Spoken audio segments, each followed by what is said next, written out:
இல்ல சார், நீங்க கேட்ட கேள்வி இன்ஸ்டா மூலமா சொல்ல. அண்ணாமலை இன்ஸ்டால வந்திருக்காரு. காக்ரோச் ஜனதா பார்ட்டி அதுவும் இன்ஸ்டால தான் வந்திருக்கு.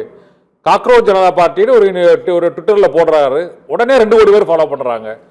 இப்போ மக்களுக்காண்டி நீங்க போராட்டமோ இல்லது பாதிக்கக்கூடிய மக்களுக்காக ஏதாவது கோரிக்கைகளை நிறைவேற்றி நீண்ட நெடிய நாட்கள் உண்ணாவிரதமோ அல்லது தொடர் போராட்டங்களோ கடையடைப்போ நடத்த வேண்டிய அவசியம் இல்லைன்னு நினைக்கிறேன். இன்ஸ்டால நீங்க உங்களோட பிரச்சனையை போட்டீங்கன்னா அதில் வர கமெண்ட்ஸ் வச்சு நீங்க கட்சி ஆரம்பிச்சுக்கலாமா? காக்ரோச் ஜனதா பார்ட்டி முதல் ராகவா லாரன்ஸ் தான் அண்ணாமலை வரை அதுதான் நாட்டு நிலவரமே. என்ன ஃபீல் பண்றீங்க? இல்ல சார், அப்படி கட்சி ஆரம்பித்து ஆட்சியை பிடித்த மரியாதைக்குரிய ஜோசப் விஜய் அவர்கள் ஆட்சி அமைந்து 30 நாள் ஆச்சு. தமிழ்நாட்டுல சட்டம் ஒழுங்கு தினம் தினம் சந்தி சிரிச்சுக்கிட்டு இருக்கு. மின்வெட்டு தினம் தினம் கொடுமையான விஷயங்களை காட்டிக் கொண்டிருக்கிறது. நிர்வாக சீர்கேடாக இருக்கிறது. உள்ளாட்சி அமைப்புகளுக்கு நிதி ஒதுக்காம உள்ளாட்சி அமைப்பில் வேலை செய்ய முடியாம திணறி கொண்டிருக்கிறார்கள். செவிலியர்கள் உட்பட அனைவரும் போராட்டத்தில் இறங்கி இருக்காங்க. குடி தண்ணீர் பிரச்சனை போராட்டம் பண்றாங்க.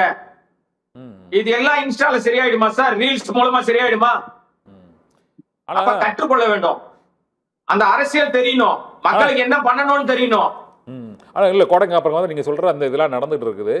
இருந்தாலும் அதுக்கு அவங்க இப்போ மின்வெட்டு பிரச்சனைனா அதுக்கு என்னென்ன பிரச்சனை, எதனால் அந்த பிரச்சனை, என்னென்ன தீர்வு காணப்பட்டது என்பது இப்போது இன்ஸ்டாவிலேயே அதற்கான பதில்கள் அரசு சார்பிலேயே வழங்கப்படுகிறது, அறிக்கையாகவும் கொடுக்கப்படுகிறது.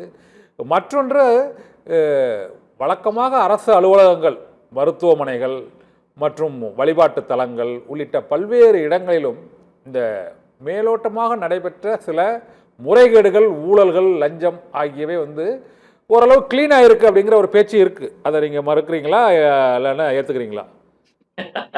இல்ல சார், நீங்க நான் என்ன சொல்ல வரேன்னா, நிர்வாகம் என்பது மக்களுக்கான அமைப்பாக செயல்படும் போது பாராட்டலாம். அது எந்த மாற்றம் இல்ல. நீங்க சொல்றதை எதையுமே நான் மறுக்கல. ஆனால் அதே நேரத்துல இதே நிர்வாகத்துலதான் இப்ப சிங்க பெண்கள் அதிரடி படைன்னு ஒண்ணு ஆரம்பிச்சிருக்காருல. ஆரம்பிச்ச முதல் நாள்லயே அந்த சிங்க பெண்கள் அதிரடி படையில தேர்வான ஒரு உதவி ஆய்வாளர், பெண் உதவி ஆய்வாளர், அவர் நகையை காணோம் கம்ப்ளைண்ட் பண்ணிருக்காங்க. அது தெரியுமா? ஆமா, இங்க சென்னையை ஒட்டி தாம்பரத்துல எங்க போய் கண்டுபிடிப்பாங்க? யார் எடுத்தது? அப்ப முதல் வழக்கு அதுவே வருது. இன்னொரு எம்எல்ஏ மீது வழக்கு வருது, புகார் வருது.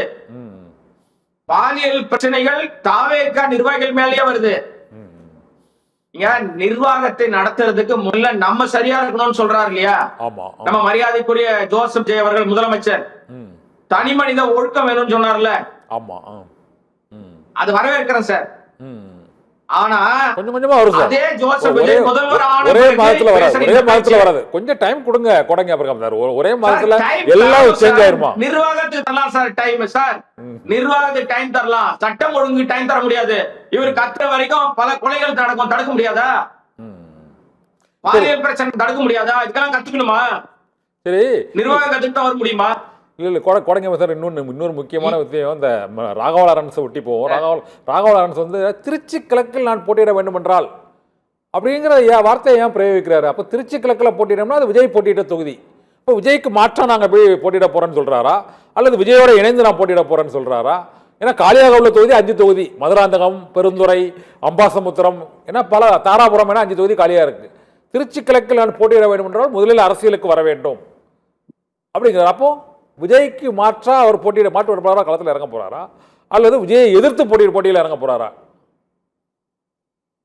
சார் இப்ப அவர் திருச்சி கிழக்குல போட்டியிடக்கூடாதுன்னு ஏதாவது சட்டம் இருக்காண்ணா? அதெல்லாம் கிடையாது. நீ ஏன் நிக்க கூடாதா? நிக்கலாமே. இப்ப விஜயோட ஆதரவு பெற்றால் தான் திருச்சி கிழக்குல ஜெயிக்க முடியும்னு சட்டம் இருக்கா?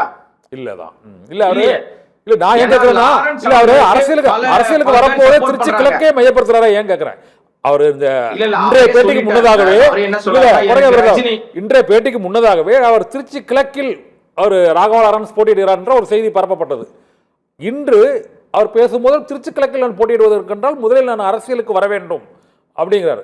அதனால் நான் என்ன கேட்கிறேன்னா, அவர் விஜய் கட்சியில இணைந்து போட்டியிட போகிறாரா தாவேக வேட்பாளர்களா, இல்லது விஜய் வேட்பாளரை எதிர்த்து போட்டியிட போகிறாரா? என்ன நோக்கத்துல இந்த கருத்தை சொல்லியிருக்கிறாரு? லாரன்ஸ் தான் நிக்க போறாரு. லாரன்ஸ் நீங்க புரிஞ்சுக்கணும். புரிஞ்சுக்கிறாங்கன்னா தெளிவு. சரி. ஏன்னா ஜோசப் விஜய் தான் திருச்சி கிழக்குல போட்டிட்டாரு, விஜய் போட்டி இல்ல. விஜய் பெரம்பல போட்டிட்டார். ஜோசப் விஜய் திருச்சி கிழக்குல போட்டிட்டார். அதனால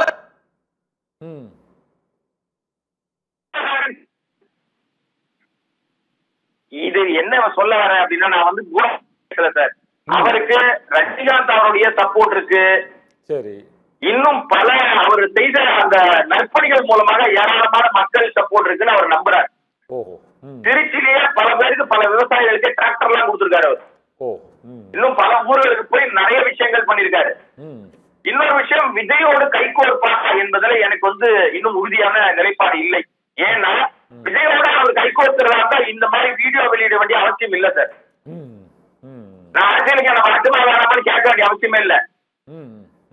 இன்னொரு விஷயம், விஜய் வெற்றி பெறுவதற்கு முன்பாக லாரன்ஸ் போய் தேர்ந்திருந்தால் லாரன்ஸ் வந்து அரவணைப்பார் வாய்ப்பு இருக்கு. இன்றைக்கு வெற்றி பெற்ற முதலமைச்சராக உட்கார்ந்துட்டார் அவர். இதுக்கு பின்னாடி யாரு போனாலும் அவர்களுக்கு பெரிய அளவுக்கு அவருக்கு வரவேற்பு கொடுப்பதுல சுணக்கம் தான் காட்டுவாரு. இவ போன எல்லாருக்கும் உடனே சீட்டு கொடுத்துருவாரா? வாய்ப்பு இல்ல சார். ஒரு ஸ்ட்ராங்கான கண்டா நம்ம போடணும், நான் போய் நிக்கணும். ஏன்னா உதாரணத்துக்கு நான் ஏன் இதை சொல்ல வரேன்னா, நம்ம ரஜினிகாந்த் அவருடைய மனைவி வந்து மக்கள் மேடைன்னு ஒரு அமைப்பு ஆரம்பிச்சிருக்காங்க.